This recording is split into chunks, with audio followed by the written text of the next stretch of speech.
High tech engineers limited. નમસ્કાર મિત્રો, સ્વાગત છે તમારું માર્કેટ બુલેટિનમાં. વાત કરી છે હાઈટેક એન્જિનિયર્સ લિમિટેડના આઈપીઓ વિશે. આઈપીઓ વિશે તમને ટૂંકમાં માહિતી આપી છે, તો ચાલો વધુ વાત ન કરતા શરૂઆત કરીએ. હાઈટેક એન્જિનિયર્સ લિમિટેડે છેલ્લા 40 વર્ષથી હાઇડ્રોલિક ફિટિંગ્સના ડિઝાઇનિંગ, ઉત્પાદન અને સપ્લાય ક્ષેત્રે કાર્યરત B2B કંપની છે. કંપની પાસે 11,000થી વધુ SKUનો વિશાળ પોર્ટફોલિયો છે, જેનો ઉપયોગ મુખ્યત્વે કન્સ્ટ્રક્શન મશીનરી, ઓટોમોટિવ, એગ્રીકલ્ચર અને ઇન્જેક્શન મોલ્ડિંગ જેવા ઉદ્યોગોમાં થાય છે. આ ઉપરાંત કંપની પાસે રેલવે અને ડિફેન્સ ક્ષેત્રે સપ્લાય કરવા માટેના જરૂરી સર્ટિફિકેશન પણ આવેલા છે. આ કંપની વસ્તુ શું બને છે તમે સ્ક્રીન ઉપર જોઈ શકો છો. આપણે તેનો ફોટો રાખેલો છે. કંપની પોતાનું વેચાણ ડાયરેક્ટ ઓરિજિનલ ઇક્વિપમેન્ટ મેન્યુફેક્ચરિંગ અને ડિસ્ટ્રીબ્યુટર નેટવર્ક દ્વારા કરે છે. નાણાકીય વર્ષ 2026માં કંપનીની કુલ 1894 મિલિયનની આવકમાંથી 88% આવક ડાયરેક્ટ સેલ્સ દ્વારા અને 11.5% જેટલી આવક ડિસ્ટ્રીબ્યુટર દ્વારા મેળવી હતી. કંપની ભારત ઉપરાંત USA, Germany, Russia, Saudi Arabia જેવા દેશોમાં નિકાસ પણ કરે છે, જ્યાંથી કુલ આવકના આશરે 29% જેટલો હિસ્સો મળે છે.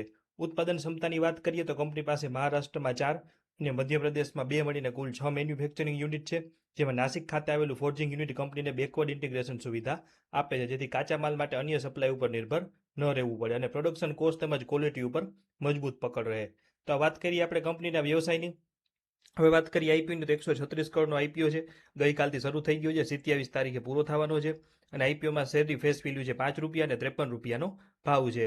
53 રૂપિયા લેખે રોકાણકારોએ 283 શેરના એક લોટની અરજી કરવી પડશે, જેની રકમ થશે 14,999 રૂપિયા.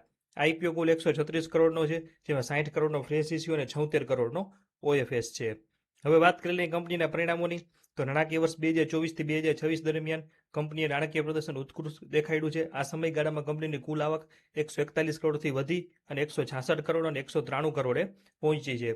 કંપનીનો શુદ્ધ નફો એટલે કે પ્રોફિટ આફ્ટર ટેક્સ પણ 11 કરોડથી વધીને 22 કરોડ થયો છે. આ મજબૂત ગ્રોથ પાછળનું મુખ્ય કારણ છે કે ઉત્પાદન ક્ષમતાનો વધતો વપરાશ, ઓઈએમ્સ અને ડિસ્ટ્રીબ્યુશન નેટવર્ક દ્વારા સ્થાનિક વેચાણમાં થતો સતત વધારો, તેમજ FY26માં એક્સપોર્ટમાંથી મળેલી 55 કરોડની આવક.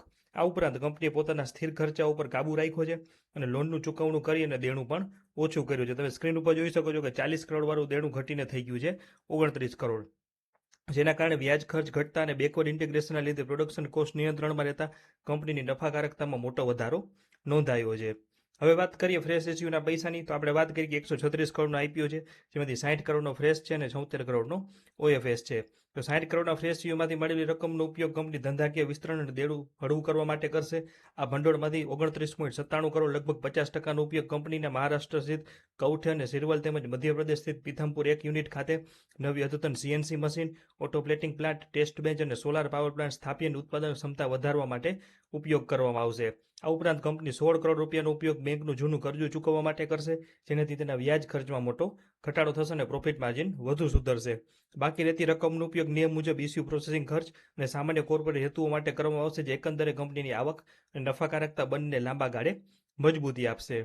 હવે વાત કરીને ફાઇનલ નિષ્કર્ષની, તો કંપની 135-136 કરોડના આઈપીઓ અને 53 રૂપિયાનો ભાવ, એક તરફ વ્હાઇટ ઓકે કેપિટલ મ્યુચ્યુઅલ ફંડનું 12 કરોડનું રોકાણ, કંપનીનો હાઈ પ્રેશર હાઇડ્રોલિક ફિટિંગ ક્ષેત્રે મજબૂત અનુભવ અને FY25-26માં નફાકારકતામાં સુધારા જેવા સકારાત્મક પાસાઓ છે.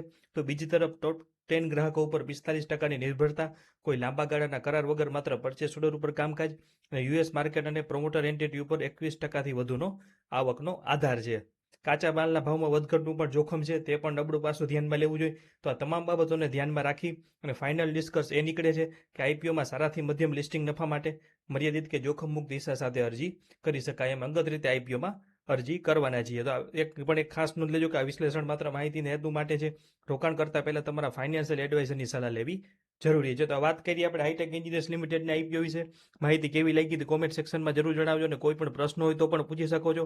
અને આવા તમામ મહત્વના અપડેટ માટે જોડાયેલા રહેજો. આભાર.